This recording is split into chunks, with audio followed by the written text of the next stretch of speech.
This episode of Middleweight is supported by Pacific Mercantile Company. For 80 years, Pacific has provided essential goods and services for Coloradans.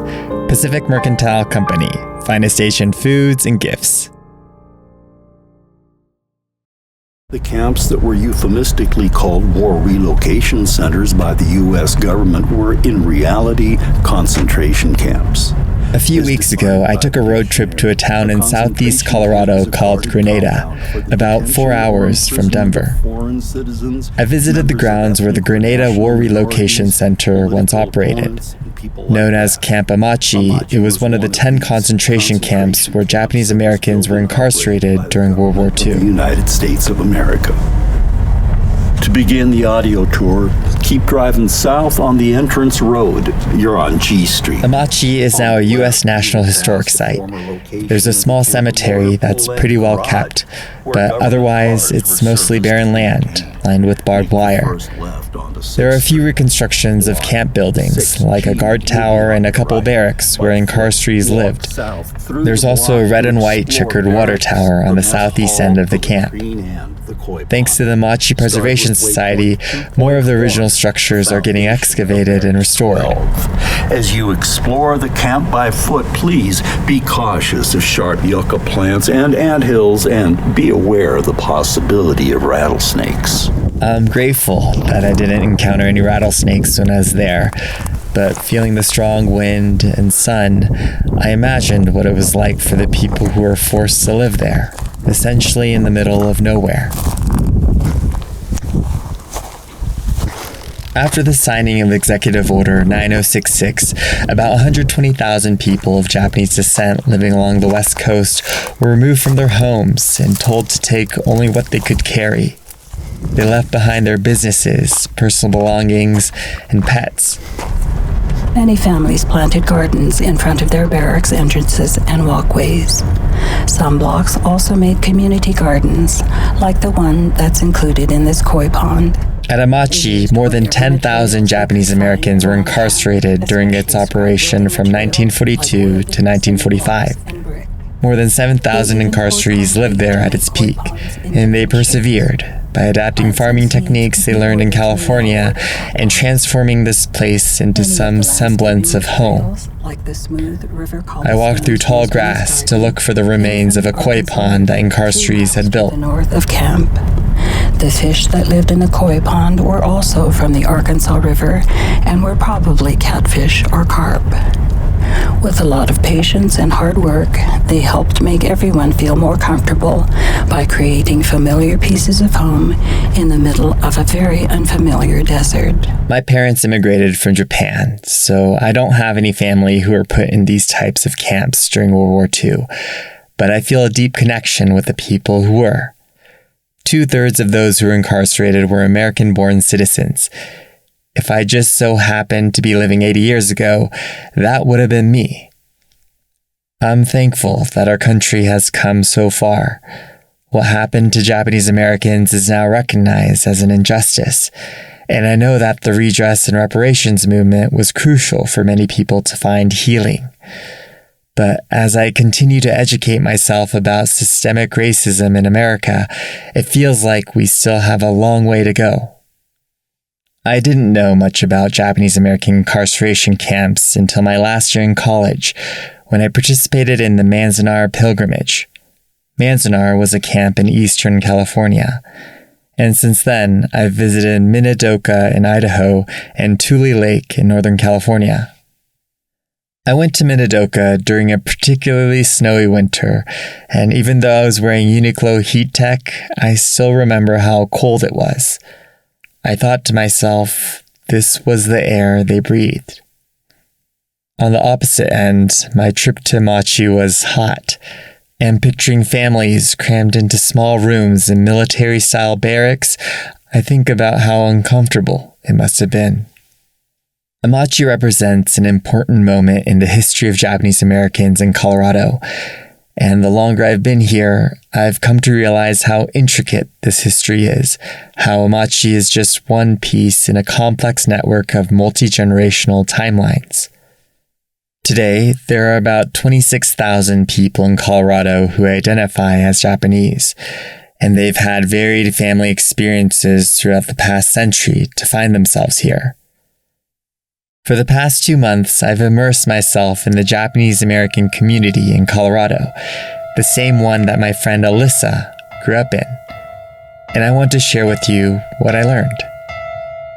Alyssa Nilemo is the 4th-generation Coloradan running for the Colorado House of Representatives, District 44. By narrating her story, I reflect on my own civic duty as an American citizen. Imagine a physics classroom demo on space-time. A heavy object is placed at the center of a stretched-out bedsheet, and as marbles roll across the warped fabric, they follow circular paths around the weight in the middle. What if every part of ourselves was one of these middle weights that attract other bodies in the universe toward us? Welcome to Middleweight, a podcast about the interlacing connections that create communities and cultures. My name is Toshiki Nakashige. This is District 44, Episode 4. We breathe the same air.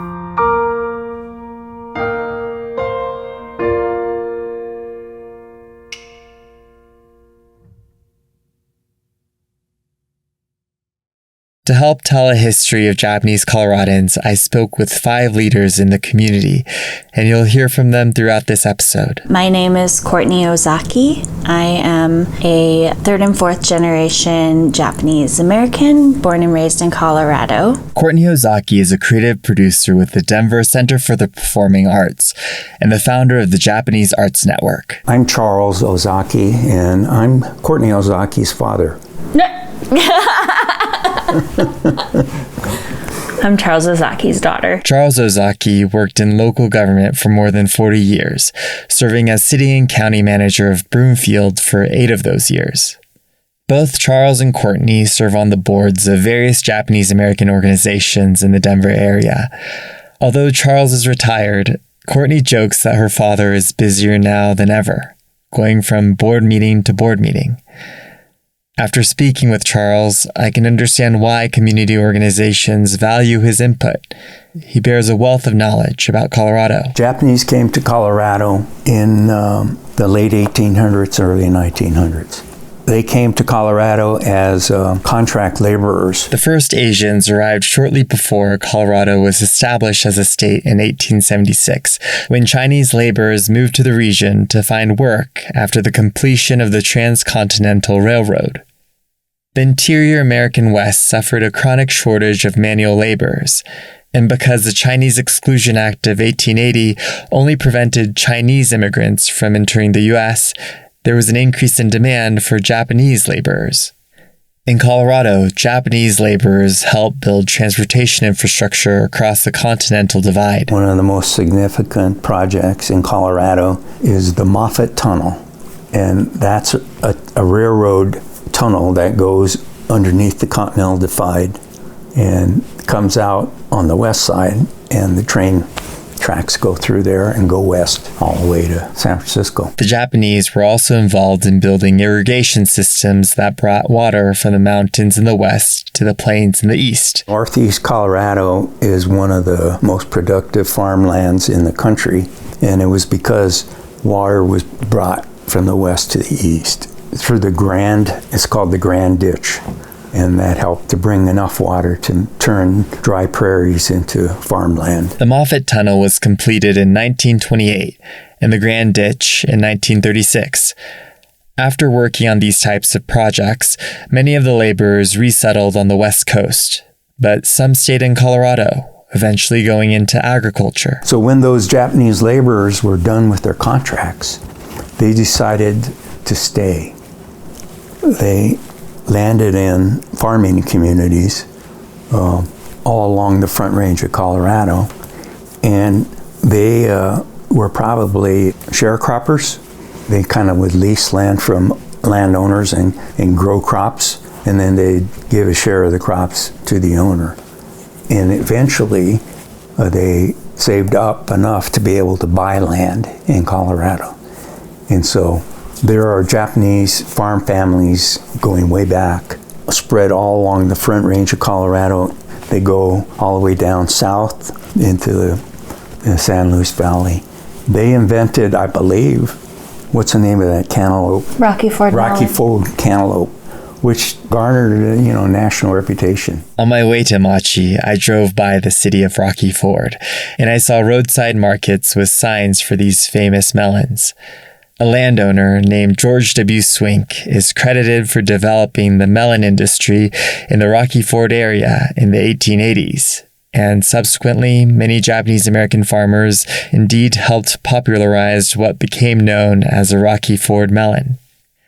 This initial wave of Japanese immigrants to Colorado started around the 1880s and lasted until the Gentleman's Agreement between the U.S. and Japan in 1907 that limited Japanese immigration.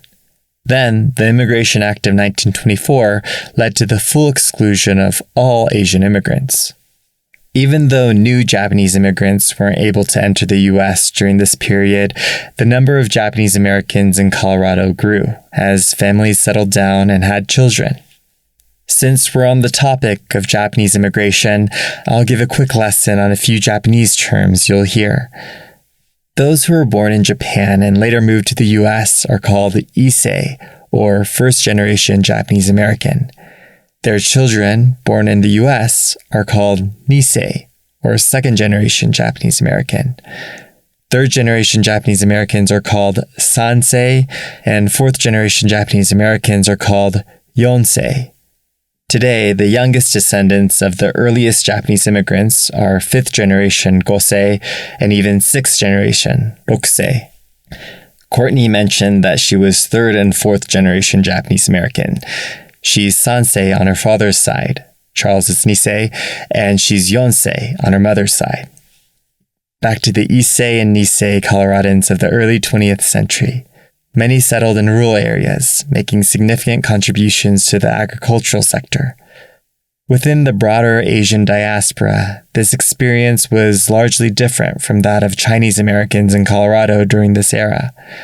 Although there were a few notable Chinese farmers in Colorado, Chinese Americans were more concentrated in mining towns and in urban centers, like the downtown Denver Chinatown. Although most Japanese Americans settled in rural parts of the state, there are records of Japanese Americans who lived in the city. A 1947 report on ethnic minorities in Denver, commissioned by the mayor's Interim Survey Committee on Human Relations, details that the number of Japanese people in Denver in 1890 was about 9 to 19.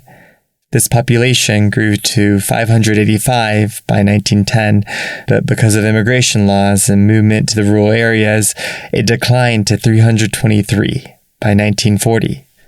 Also by 1940, World War II had begun, and in 1942, President Franklin D. Roosevelt signed Executive Order 9066. My name is Glenn Tagawa. Currently, I am working with Tagawa Greenhouses. Glenn Tagawa has been working at his family's business for about 29 years. Glenn's paternal grandparents originally settled in California, working in agriculture, and their family, including his father, who was a child at the time, was forced to move to Colorado. For our history, we started in Yuba City, California. My grandfather came over from Kumamoto, Japan, met my grandmother. They started doing things in Yuba City, then the war happened, and then they got relocated to Amache. Glenn's father and grandparents didn't talk much about their time in the camp. Because it was such a harrowing experience, they wanted to keep it in the past. But during his childhood, Glenn recalls joining his family on the 4-hour drive to Amache. My father used to take my grandmother every year and travel down to visit because she wanted to go and she wanted to pay her respects. So I knew about that, and when you're a lot younger, you can go, I don't want to travel that far. But as I've gotten older, I've really appreciated just learning even more than ever before. As an adult, Glenn began to understand the significance of a place like Amache, not only to his own family, but to thousands of other Japanese Americans who were incarcerated there. Organized preservation efforts of Japanese American concentration camps began in the 1980s. The camp that I visited in college, Manzanar, was one of the first sites to gain formal recognition, becoming a National Historic Site in 1992. Many individuals and organizations were involved in advocating for this process, including the Japanese American Citizens League, or JACL. Work to protect and maintain Amache began in the early 1980s by the Denver Central Optimists Club, an organization made up of Japanese Americans, many of whom had been imprisoned at Amache. Their initial efforts were met with suspicion and racism by the people who lived in the area. I was told that, for example, their first meeting with the Grenada Town Council resulted in a shouting match. Nevertheless, they persevered and contributed to the site by doing things like developing a memorial and landscaping the cemetery. Building off of what the Denver Central Optimists had started, a Grenada high school teacher named John Hopper established the Amache Preservation Society in 1993. Over the next 3 decades, there's been progress for Amache to become what it is today. The camp was designated as a National Historic Landmark in 2006. The Amache National Historic Site Act was signed into law by President Biden in 2022 with bipartisan congressional support, officially making Amache a part of the national park system. As Glenn's family did, many Japanese Americans visited the remains of the camp even before it was formally recognized. Community members in the Denver area started organizing yearly pilgrimages to Amache in 1975, and in the past few years, Glenn has become more involved in these events. The annual Amache pilgrimage includes religious ceremonies at the camp's cemetery to honor those who died while incarcerated there. The cemetery has been a focus of preservation efforts over the past few decades. Other reconstructed buildings like the guard tower and water tower are sparse, but these structures can still leave a somber impression on visitors. Glenn told me a story from a recent pilgrimage about an elderly man who'd been incarcerated at Amache. I think he's 92, and one of the memories that sticks in his mind is the water tower. It's just, everybody remembers the water tower because that was the only place that you can get water. So when he was here last year, he saw the water tower and he just started crying. Glenn's experience growing up, where his family didn't really talk about their memories of being incarcerated and having to learn about the camps from other sources, was common. My name is Stacy Sagara Shigaya, and I'm a third-generation Japanese American. Stacy Shigaya is Executive Director of Sakura Foundation and Executive Advisor of Sakura Square LLC. My dad was incarcerated at Heart Mountain in Wyoming, and my mom was incarcerated at Tule Lake and Topaz. Stacy's parents were incarcerated in different camps during World War II, but they shared what many Nisei experienced, feeling like they were torn between two cultural identities, between loyalty to and betrayal of their country. It was very tricky because they had this line they had to navigate between being proud of their heritage as Japanese Americans, but then also wanting to be seen as Americans first because of what happened to them during the war. And so we had books on the shelves about the war, but no specific stories about what it was like for them to be there because it was just too painful for them to talk about. And I think even if they were alive today, I probably wouldn't ask them questions because I would basically be re-traumatizing them. Stacy didn't learn about what life was like in the camps directly from her family. Instead, she read books and listened to others who were willing to share their stories. Stacy says she's continuing to learn, even now. A lot of the things I'm learning, it just breaks my heart, especially the lack of dignity and privacy. So for example, the food that they were given once they got to the camps was very different from the food they were used to. And so obviously your digestive system has to adjust to it. So a lot of people were sick. And having no dignity in going to where the latrine was, where there's no stalls, there's no privacy. Some women would go in the middle of the night in pairs and have someone come with them with a big sheet that they could hold up so that they could have a little bit of privacy. When you talk about the camps in those terms, anyone could understand how horrible it was. Many Japanese Americans felt too shameful to speak about what happened to them. But there were also some incarcerees who did open up about their camp experiences. Derek Okubo. I am Sansei Han and grew up here in Colorado. Derek identifies as Sansei Han. In Japanese, Han means half, so he's a 3.5 generation Japanese American. Sansei on his father's side and Yonsei on his mother's side. Derek has had a long and varied career, including working for the city and county of Denver, and now sits on the boards of multiple community organizations.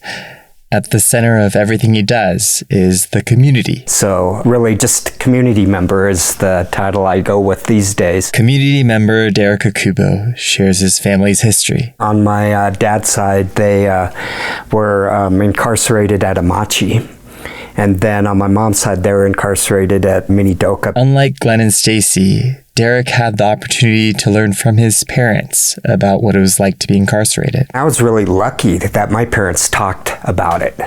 I asked them a lot of questions, and they were willing to talk about it, but it was because of the racism that we had experienced as kids, and they wanted to help protect us by sharing that story. For a long time, they were the only ones in Colorado that even talked about it. Derek's father was part of the Denver Central Optimists Club and was involved in the club's endeavors to preserve Amache. Former incarcerees like him would eventually inspire others to share their stories.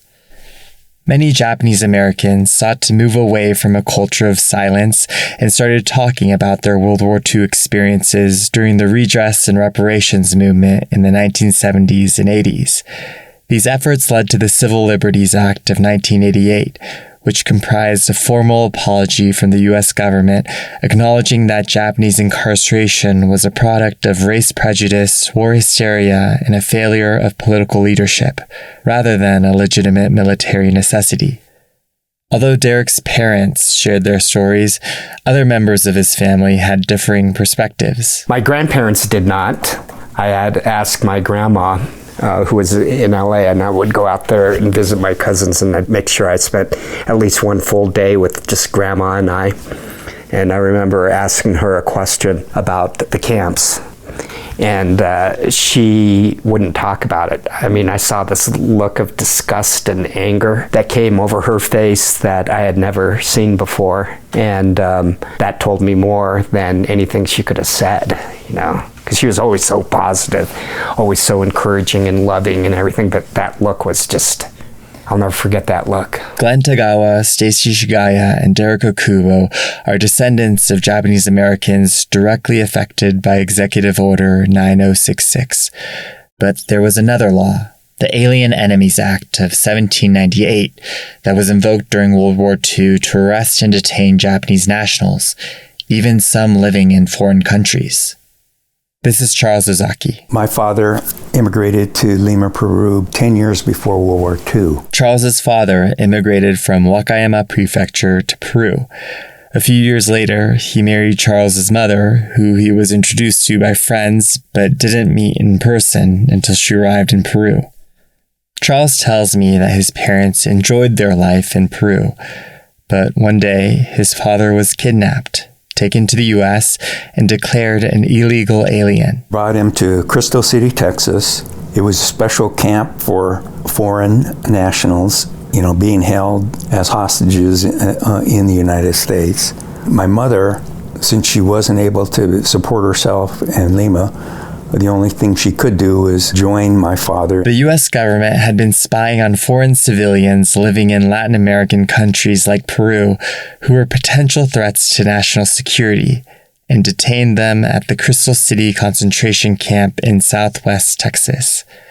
Crystal City was unique from camps like Amache in that it also housed German and Italian nationals as well as 2,200 Japanese Latin Americans, like Charles's family. After the war, his parents could no longer go back to their home in Peru due to their immigration status. Instead, they had the choice of returning to Japan or staying in the U.S. They decided to try to stay in the United States.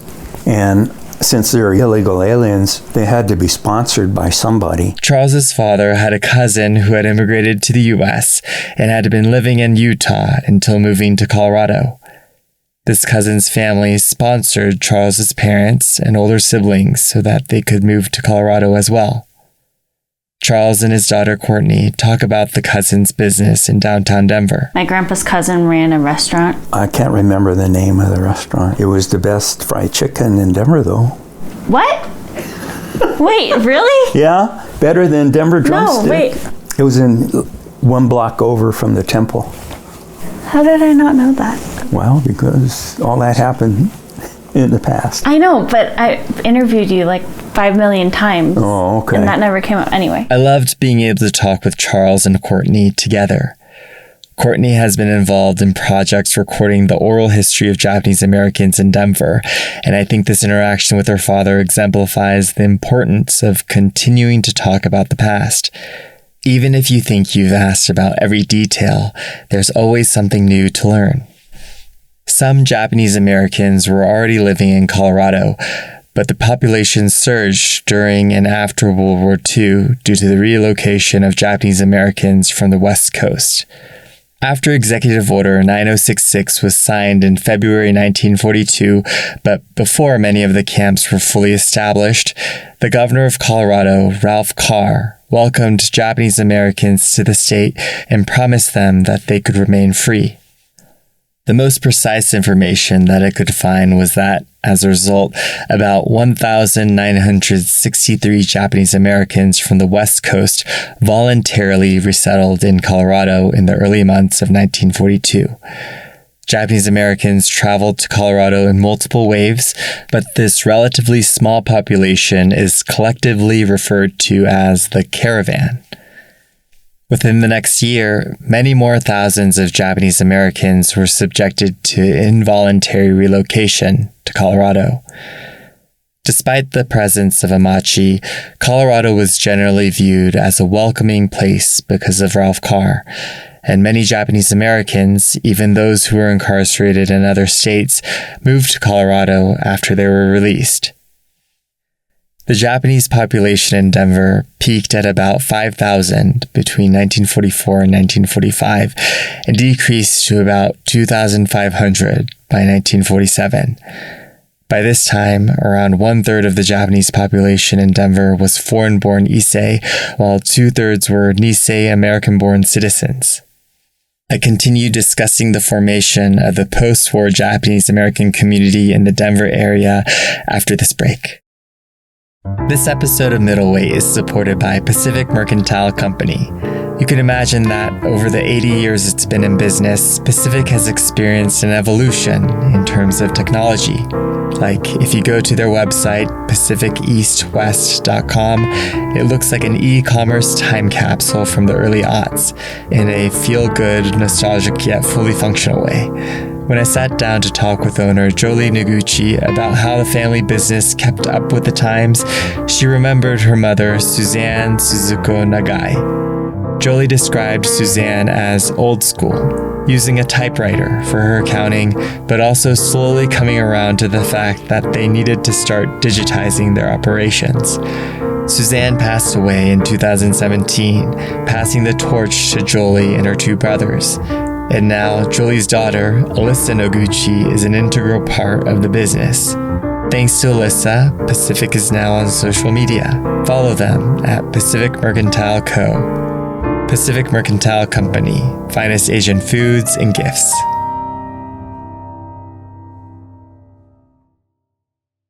After World War II, Charles Ozaki's parents were sponsored by members of their extended family and moved from Crystal City to Denver. When people came to Denver, there was only one place that they could live, which was the Red Line neighborhood near downtown. The term Red Line neighborhood refers to a community that was subject to discriminatory lending practices. In Denver, one of these areas was 5 Points, where predominantly Black residents faced challenges obtaining mortgages and loans. Most Japanese Americans who had moved to Denver couldn't afford to live in other areas of the city and ended up settling in this neighborhood northeast of downtown Denver. Charles was born in 1949 and grew up in 5 Points, where he was mostly surrounded by ethnic minorities. The first year of junior high, 7th grade, that was the first time I went to school with any white kids. The reason they were white kids is they were bussed in from a working class white neighborhood.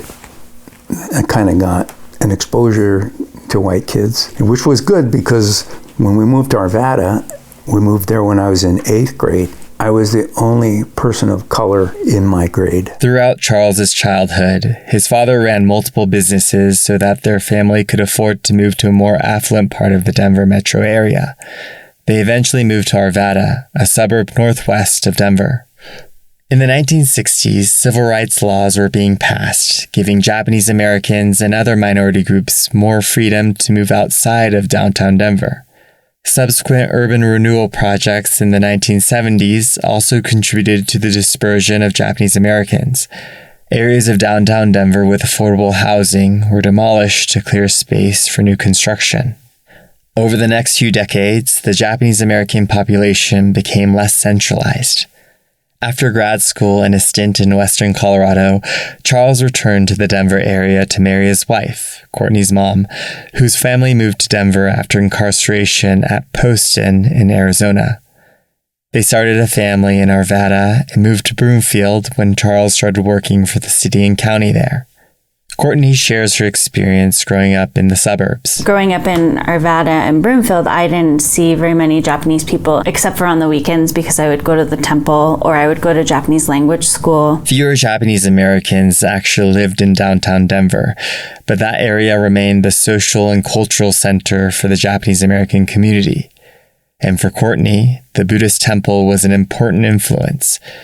When she wasn't with her temple community, Courtney was exposed to Japanese culture when she spent time with her Issei paternal grandparents. If it was hanging out with them and I would be watching Japanese television, like samurai movies and things, or if it was with my grandma and grandpa on my mom's side and going to the bowling alley, they were all part of the same community of Japanese Americans, but what I would do with the different grandparents would kind of differ. The further removed generations were from Japan, a more distinct Japanese American culture formed. For example, there were Japanese American bowling leagues, where people would enjoy activities not necessarily associated with Japanese culture. Derek Okubo's mother was incarcerated in Idaho, and after being released, moved to Colorado because of Governor Carr. Here, she'd meet Derek's father, whose family stayed in the state after Amache.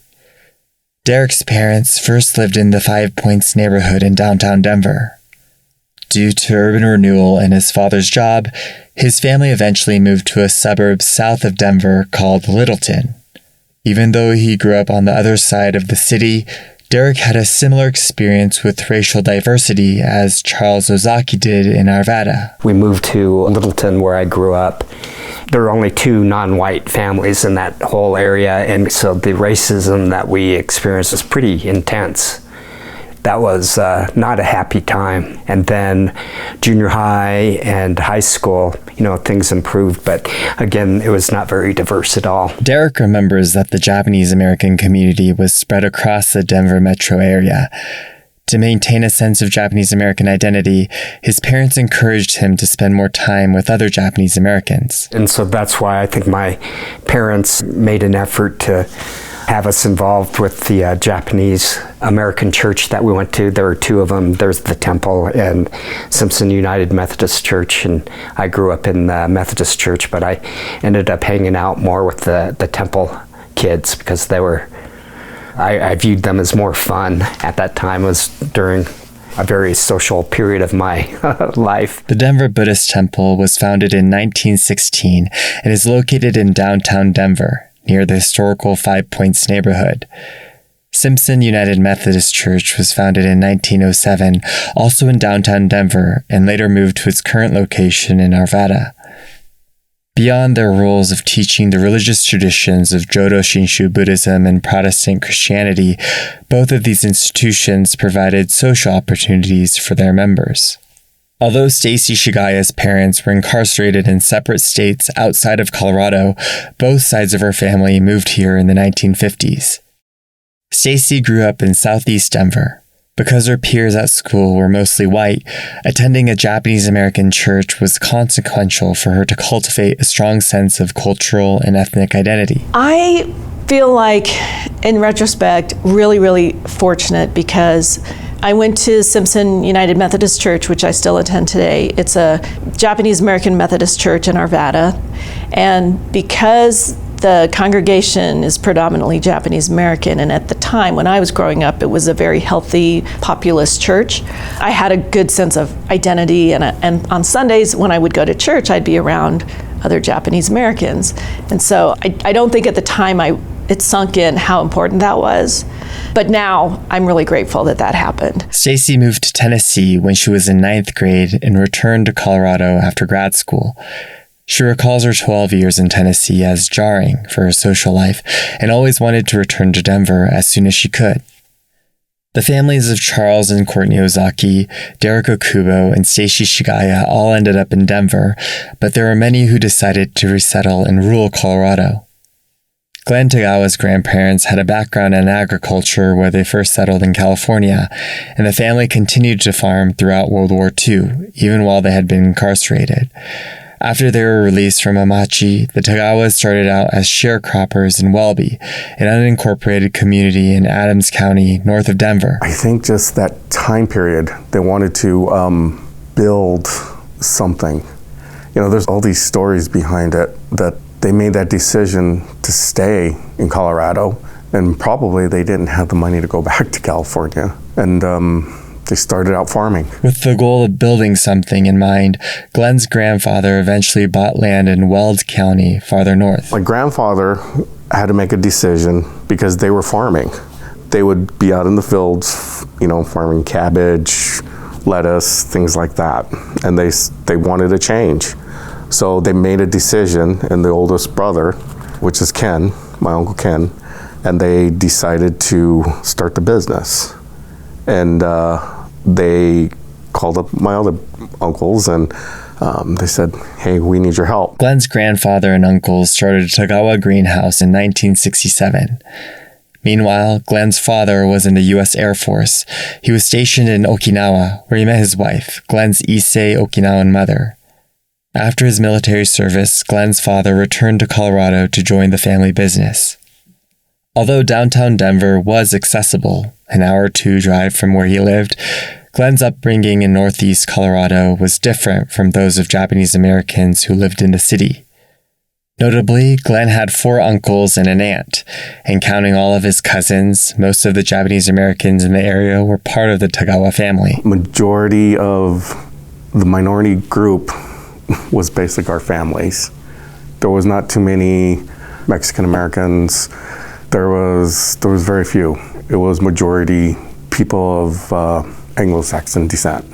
So growing up, it was sort of difficult to sort of say, I want to learn more about Japanese. My parents taught me, my grandparents taught me of many old values, but times change quickly. Glenn says that he was taught the old values of Japan, and I think this experience was relatively common for Japanese Americans during that time. Especially without the internet, the Japanese culture that Issei grandparents identified with was that of their home country decades earlier. While Japanese culture in Japan had evolved, Japanese culture practiced by Japanese Americans was largely a version of that culture frozen in time. Moreover, Glenn's mother was an Okinawan-born Issei who spoke Japanese at home.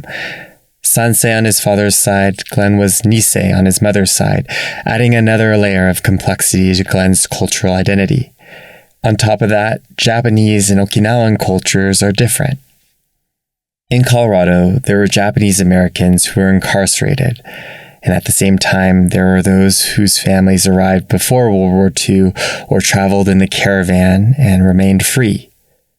Observing how all these distinct lines intersect here, I wondered whether there was ever friction among the diverse population of Japanese Americans.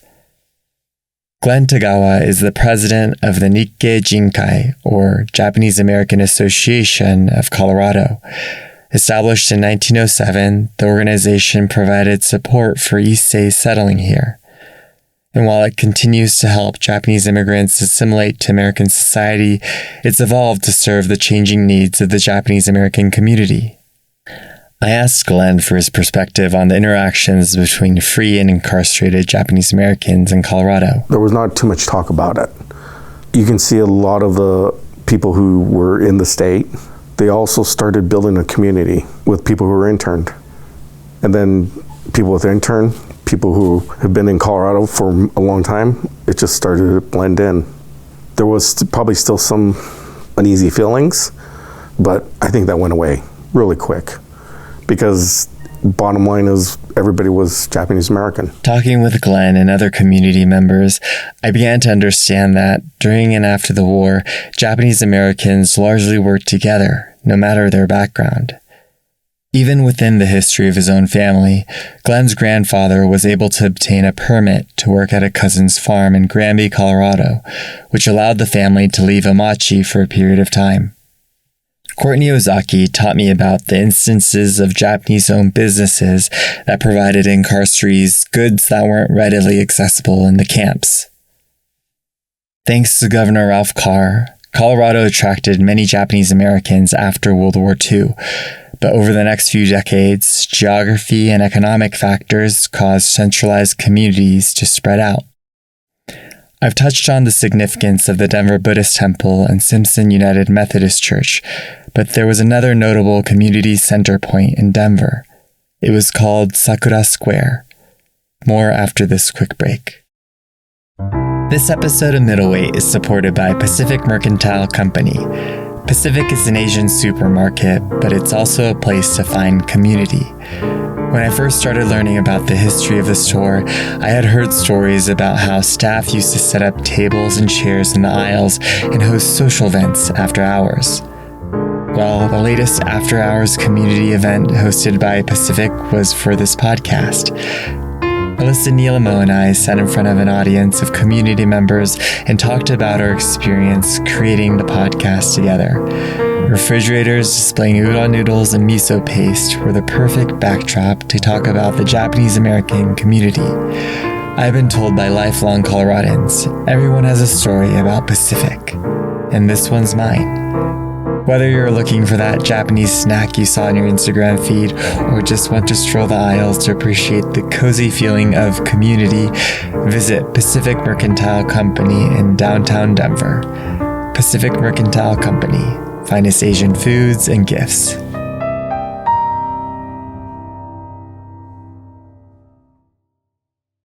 Sakura Square is a one-block mixed-use development that was established in 1973 as a means to preserve the historical Japantown under threat by urban renewal plans. Many Japanese-owned businesses had already closed by that point, and redevelopment projects in downtown Denver displaced ethnic neighborhoods. Sakura Square was a response to resist that happening to the Japanese American center of Denver. The block is bound by 19th and 20th Streets and Larimer and Lawrence Streets. The Tri-State Denver Buddhist Temple is on the east corner of the block, podcast advertising partner Pacific Mercantile Company on the south corner, and a courtyard and garden on the west corner. There's also a 20-story residential complex called Tamai Tower that was part of the Sakura Square redevelopment to provide affordable housing for elderly Issei and was named in honor of Reverend Yoshitaka Tamai. A nonprofit organization called the Tri-State Buddhist Church Apartments Incorporated initially owned Sakura Square, or at least all of the block except for the Buddhist temple itself. This entity operated Sakura Square until 2014 when it finished paying off a loan from the U.S. Department of Housing and Urban Development. In 2014, Tri-State Buddhist Church Apartments Incorporated was reorganized to create Sakura Square LLC, which is the for-profit business that owns and operates the property. And the charitable half of the entity was renamed Sakura Foundation. The mission for the foundation is to celebrate and share Japanese and Japanese American heritage and culture in order to promote a more resilient, compassionate, and equitable society. And that last bit is very important because if we only share culture just to share it, it's a huge missed opportunity to help make the world a better place. When we share our culture and when we have our programming, it's very intentional that we're doing it in order to help people now and help generations into the future. Stacy Shigaya has been involved with Sakura Foundation since 2014, and they've created opportunities that I know have been impactful for young Japanese Americans. Sakura Foundation runs the Mirai Generations Leadership Program. Alyssa is an alumna of that program and credits her participation back in 2017 as a catalyst for her involvement in the Asian Chamber of Commerce and a stepping stone to other leadership roles. Stacy also emphasizes the importance of sharing intergenerational stories so that we can better relate to one another as people. The more we talk to people one-on-one and hear their stories and look them in the eye, I think that builds that compassion where you realize, we all have the same blood running through our veins, we breathe the same air. It's just we have differences in how we solve these different issues. And hearing about this history and all these things, that makes a difference. Alyssa's running for the Colorado House of Representatives, and if she wins, she'd be the only Asian elected member in Colorado's state government. Considering the history of Japanese incarceration in the U.S., where many individuals of Japanese descent felt compelled to hide their identities, I came to the conclusion that Japanese Americans are underrepresented in political leadership because we're culturally conditioned not to speak up. Derek Okubo was the executive director of the Agency for Human Rights and Community Partnerships in the city and county of Denver, working closely with Mayor Michael B. Hancock for 12 years. I asked him about his own experiences in government. I can only speak for myself, but being in the spotlight was something that wasn't attractive. I mean, people had even asked me, why don't you run for office? Do this or that.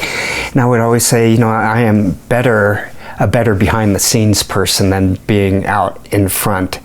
And I'm not sure if that was cultural or if it was how I was raised, but the humility was something that was so strong, not standing out. Despite avoiding the spotlight, Derek enjoyed his time in public administration and has fond memories working with Mayor Hancock.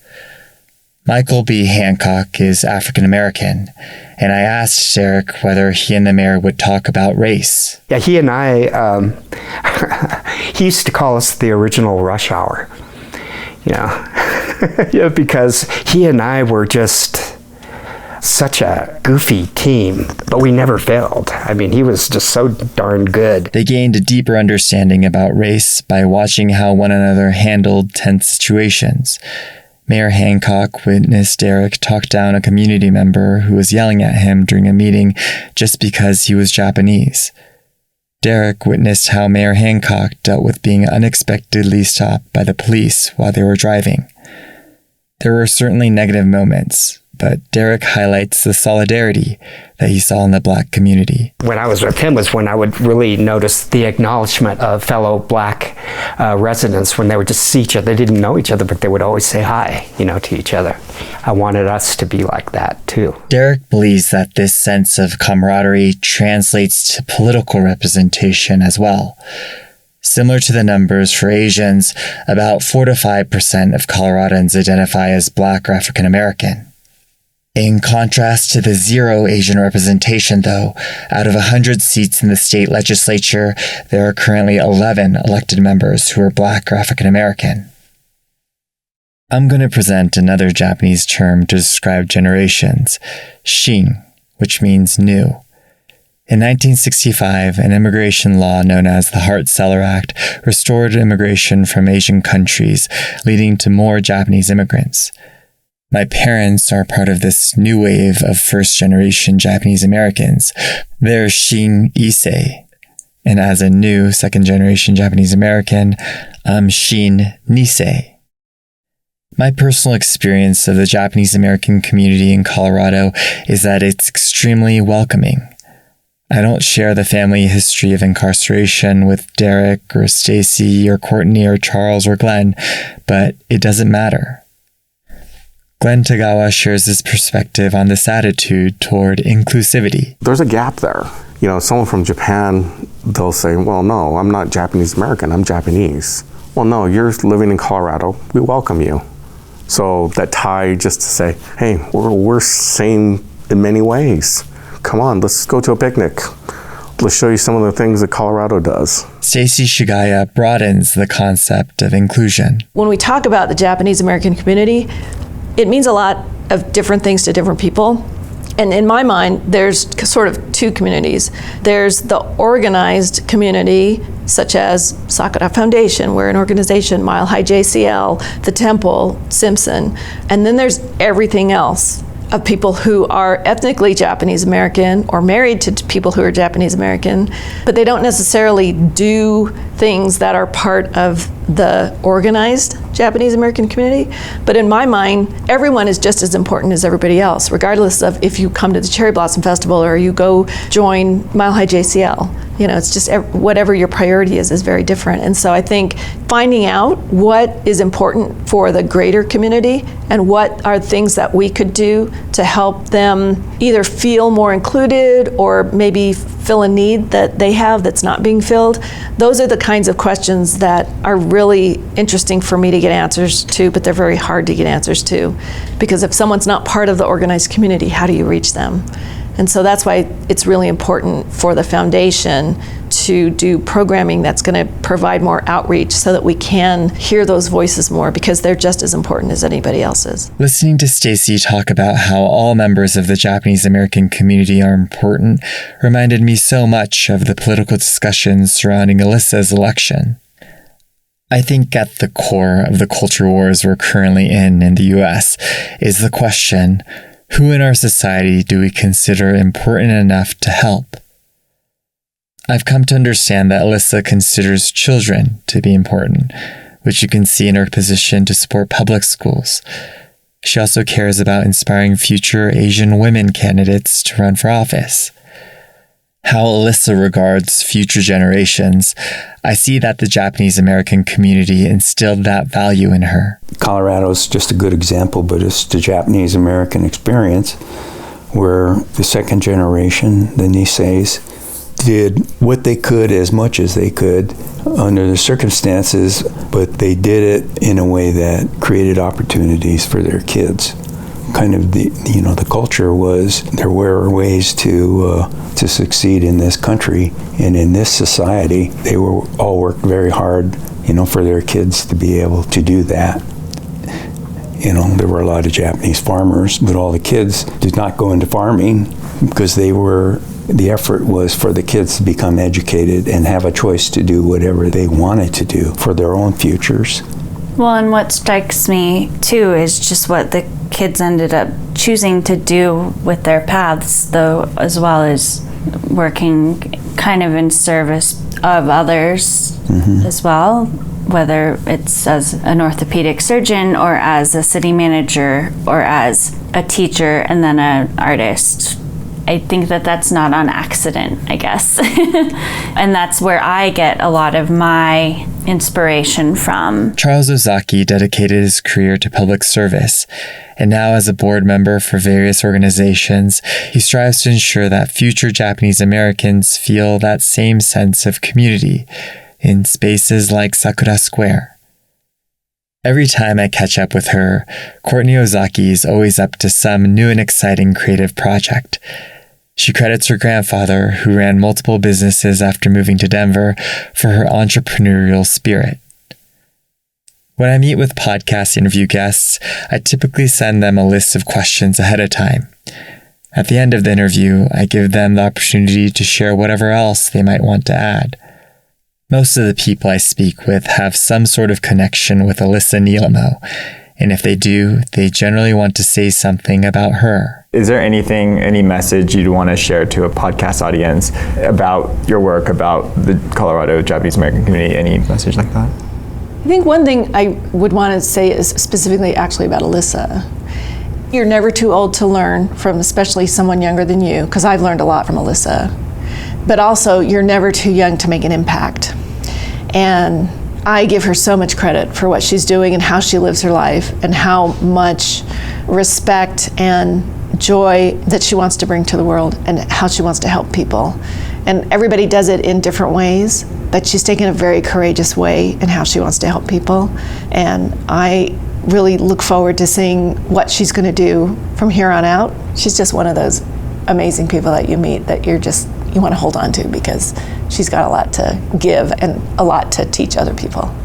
I want to thank Courtney Ozaki, Charles Ozaki, Glenn Tagawa, Derek Okubo, and Stacy Shigaya for their trust in me to use their voices to tell a history of Japanese Americans in Colorado. In 1942, Alyssa Nilemo's grandfather traveled from California to Colorado as part of the caravan, and she tells this story to voters on the campaign trail. But there are so many more layers to her family's story. Like, even though her grandfather was free in Colorado, his sister was incarcerated at Amache. Or Alyssa's great-great-grandparents on the other side of the family settled in Colorado as early as 1909. I talk with Donna Inoue, Alyssa's mom, as she steps me through their family tree. Next time on Middleweight District 44. We keep emphasizing that Alyssa's 4th generation Colorado, but she's 5th generation in some capacity. Oh, yeah, so she can be what do we want to say, Yonsei Han. But like Grandma and Grandpa, like if I I know for being one more generation, yeah, they were like, no, you're not. But yeah, because basically over the years, this has become Grandpa's story. Middleweight is produced by me, Toshiki Nakashige. The art for the podcast was created by Yoko Takahashi. Music was composed by Tim Greer and performed by Steve Denny and Gary Tsujimoto. Special thanks to John Hopper and William Way. For more information about the podcast, please visit middleweightpodcast.com and subscribe to the show wherever you listen to podcasts. My name is Toshiki Nakashige. Thanks for listening.